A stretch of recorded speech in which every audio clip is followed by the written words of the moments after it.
Cars of London and my AMG GTS. This is the follow-on video of living with an AMG. So I bought this car now in March 2016. So I feel like not only have I got miles under my belt, I've also learned a lot about this car. And there are a few questions that I've seen on YouTube comments and on social media that I really want to answer in this video. It's kind of like the done thing now. On my Audi R8, I did a running costs video.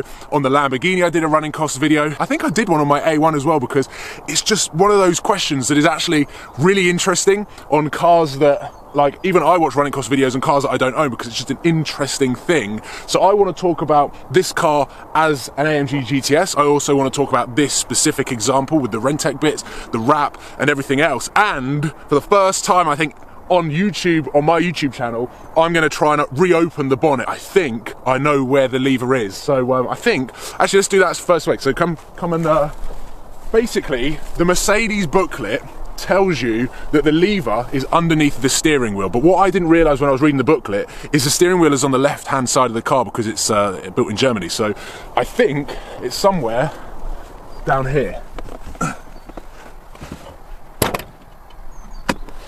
I think I've just done it. Does it just lift up? Nope. There's the... Ta-da!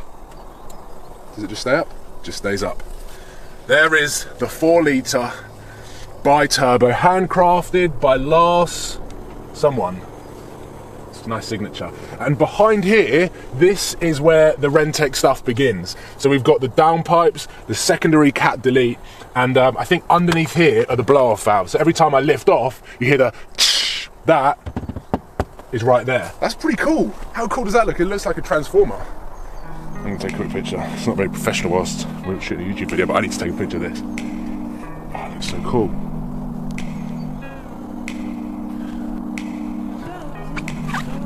Right, okay, now on with the video. So the AMG GTS starts at around £105,000. This is the S model, 503 brake horsepower. Once you put options on this car, it can easily creep over £120,000. And from the launch video that I did when I picked it up from Sun Sky in March, I told you that there was a hell of a lot of options on this car. It's got 3 driving packages, it's got the interior package, it's got premium package, it's got a lot of stuff on this car. The customer that spec'd this car spec'd it to £127,000, which was last September. This is a 65 plate, so it's the second half of 2015 and very early part of 2016. So this car new out of Mercedes, £127,000. And as I run through various bits and pieces, we can add to that tally and then take it off on the end when it comes down to the depreciation. Because as I mentioned, this car is only a year old, it is still within the Mercedes manufacturer's warranty, meaning that even if something went wrong with the car, I could still take it back to Mercedes and it would get repaired, it would get looked at totally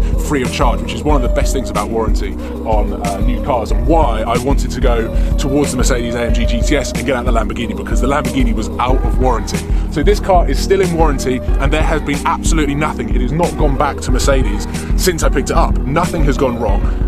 So, I mean, this could be a very, very quick running costs video because it costs 75 quid to fill up and it goes for about 400 miles. I think my average MPG from picking this car up and doing 10,000 miles, one of the main reasons that I'm doing this video is because I've just ticked over 10,000 miles. So it's a 10,000 mile celebration video. My average MPG is 21.5 MPG, there or thereabouts. So it's a very, very fuel efficient car, even with the Rentec bits. So as I've done in previous with the running costs of the R8 and the Lamborghini, petrol, 75 quid for a full tank. Moving on to the tyres. Now, they can be very expensive depending on how many times you go to the airfield in 1 week. But Michelin Pilot Super Sports are a standard on the car, so you need to replace them when they start wearing out, because you basically do not want to have less than 100% grip in this car because it is very, very hairy. You're looking at around £300 per front tyre and around £450 to £500 per rear. So that comes out at around 1,500 quid for a full set of brand new tyres. Michelin Pilot Super Sports, you kind of got to get them. The one surprise for me on this car is insurance. 4-litre bi-turbo. My insurance on the Lamborghini, which was a 5.2 litre V10, was around £2,000 for the entire year, which is a very good price. I was expecting this to be cheaper. It's not. My insurance on this car is nearly £4,000, so it's nearly double, which it literally, my brain exploded when I found that out. So even though the running costs of this car day in, day out aren't actually that expensive compared to some of its competitors and compared to the cars that I previously owned. The biggest expense comes right underneath here, the Rentec bits. Now, myself and Rentec, we had a fantastic partnership, and I got a very good deal on the Rentec upgrade. It's the R1 package, and what that means is it gives you the downpipes, it gives you the Rentec remap, it gives you the blow-off valves, and also gives you the 200 cell sports cat. So it's not decatted, it is totally legal when this car has to go through an MOT.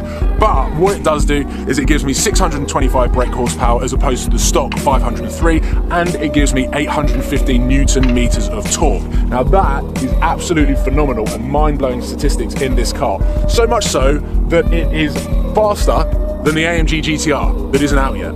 So this car has got more power and more torque than the AMG GTR. Yes, I know that car is going to be a little bit more refined for the track. This is an absolute animal. And even though the prices haven't really been discussed on the AMG GTR, if you were to go to Rentec and pay full price for the R1 package, you were looking at around $9,500, which equates to around late 6,000s in British pounds. So you take this car at £127,000 from factory and you pay an extra £6,000, you can have an AMG GTR beating AMG GTS. It's a bit of a sleeper.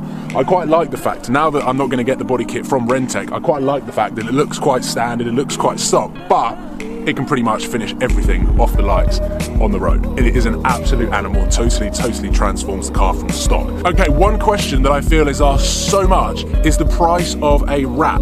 Now, I go to Dove Customs to get my cars wrapped, and I'm literally about 10 minutes away at the moment. And this car has got quite a unique wrap to it. It might look matte grey underneath the grey clouds, but actually underneath this matte clear film is black chrome, which is a very expensive material to have on the car. To try and summarise wrap prices, you're looking at around 20 metres of material to cover the car and to wrap all of the bits and pieces. And then not only that, if you're looking at a standard gloss finish, it could be around £20–25 per metre. If you're looking at metallics or satins, probably looking at around £35–40 per metre. And if you're looking at chromes are like as expensive as like £90 per metre. Times that by 20, it's bloody expensive. And the thing with the fact that this is black chrome underneath, you pay for the 20 metres of black chrome, but then you also pay for 20 metres of clear satin.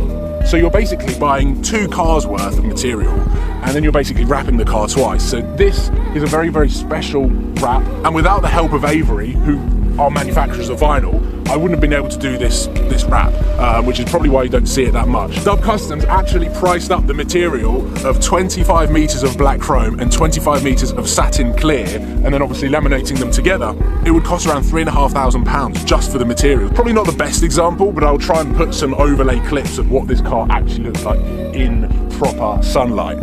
Wrap-wise, you can go sort of quite cheap and get the gloss colours, which still look absolutely fantastic, and the way that the wraps of vinyls are coming along in terms of reflections, it is very good. My car was True Blood before, which was a metallic, so it was a lot cheaper than satin black chrome, but I wanted something unique, I wanted something spaceshipy that would do the Rentec upgrade justice. One more question that I want to touch upon is, every single day, I reckon I'm sent around 100 messages of pictures of AMG GTSs with different types of wide body kits. Now, wide body kits look absolutely fantastic. They kind of ruin the handling and kind of ruin the livability of certain vehicles. And that's one thing that I've learned over the last 2 years, that wide body kits have become a lot more popular. I've watched the Liberty Walk Lamborghini Aventador get built. One of the coolest looking cars ever, but can you actually live with that car? It's quite difficult to do so. But I wanted to talk about what is the real cost of putting a wide body kit on an AMG GTS. So if you're looking at Pride Design, Mansory, Ward, and those sorts of manufacturers that build wide body kits for these cars, first of all,